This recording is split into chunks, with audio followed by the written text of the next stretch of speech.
It doesn't feel as serious as some of the competition. Ladies and gentlemen, today we have a 2023 VW Golf R.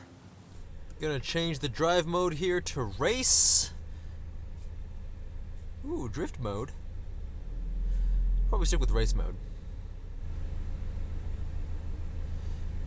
Alright, let's do custom actually.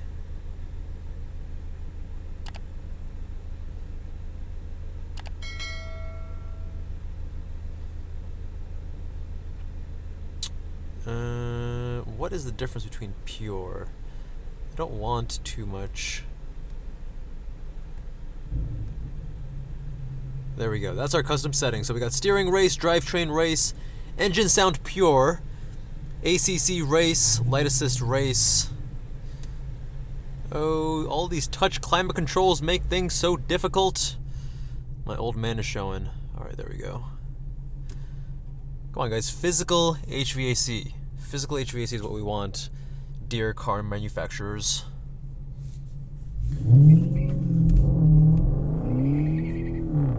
Nice.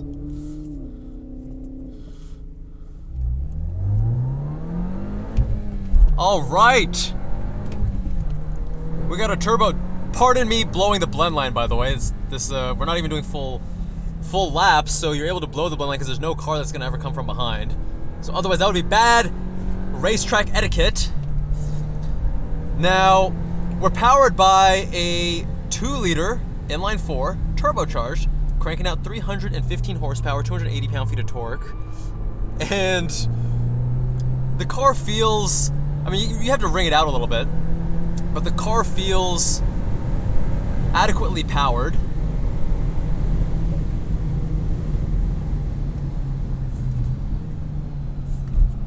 Heel toe is not as, the throttle pedal placement is very awkward actually. I'm not a fan. Even with the seat moved back quite a bit, not easy for me to get these heel toe downshifts nailed quite like I can do it in some other performance vehicles.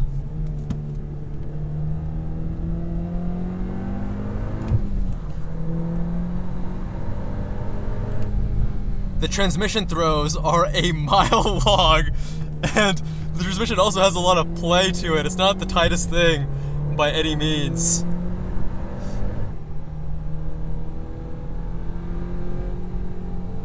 More stereotypical turbocharged engine behavior. It dies off a little bit closer to redline.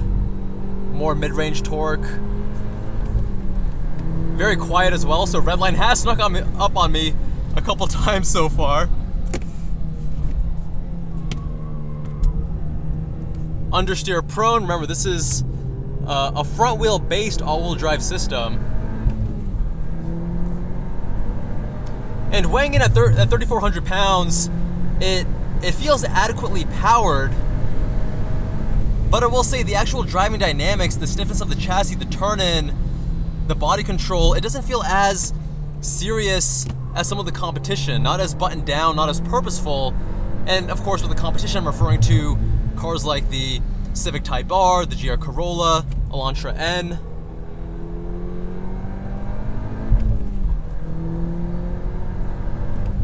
Sliding around a lot in the seats, not getting nearly as much lateral support as I would like.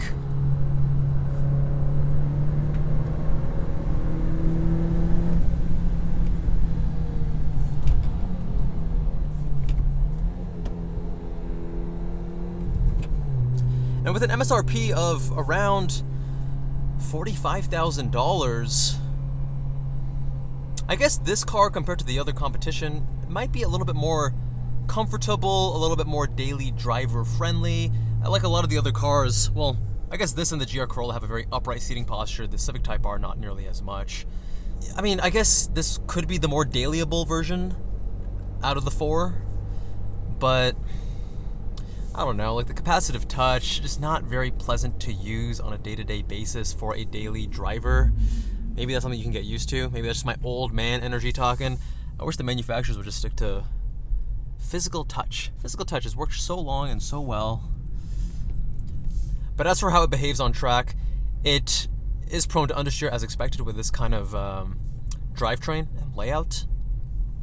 To clarify, I should actually say that it's still prone to understeer at corner entry, and at corner exit, it is far improved over a lot of other front-wheel drive-based all-wheel drive systems, but I heard so much hype over their new improved all-wheel drive technology that allows you to send 50% of the torque to the rear, and then from the rear, it can send 100% of that torque to either of the wheels. So you can send all of that 50% torque to the outside rear wheel, which can help with rotation.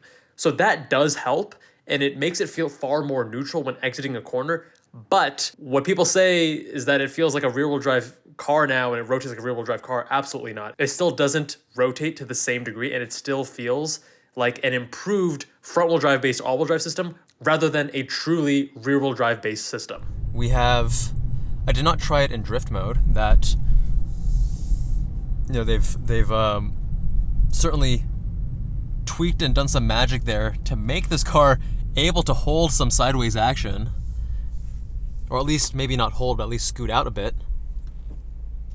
Honestly, I was a little bit disappointed by this car because I had such high expectations going in. I think it actually is a great car. It's not a super sharp, track-focused vehicle, but it is sporty, it is comfortable. I think that because I drove it was either the Mark 6 or the Mark 7, and it wasn't even a GTI or R, just a regular base trim, but I loved the interior. It was such a nice place to be driving around town. The interior on this newer one, I just don't like with the capacitive touch. It doesn't feel as comfortable or as special as that prior one did. And while I think it is good for what it is, for a sporty hatch, I don't think it's nearly as special as I was expecting or hoping for, especially when you have other vehicles like the Corolla or the Civic Type R that to me feel more special and more purpose-built. So anyways, what do you guys think of the Volkswagen Golf R? Let me know with a comment down below. Much love, my friends, and I'll see you guys in that next one.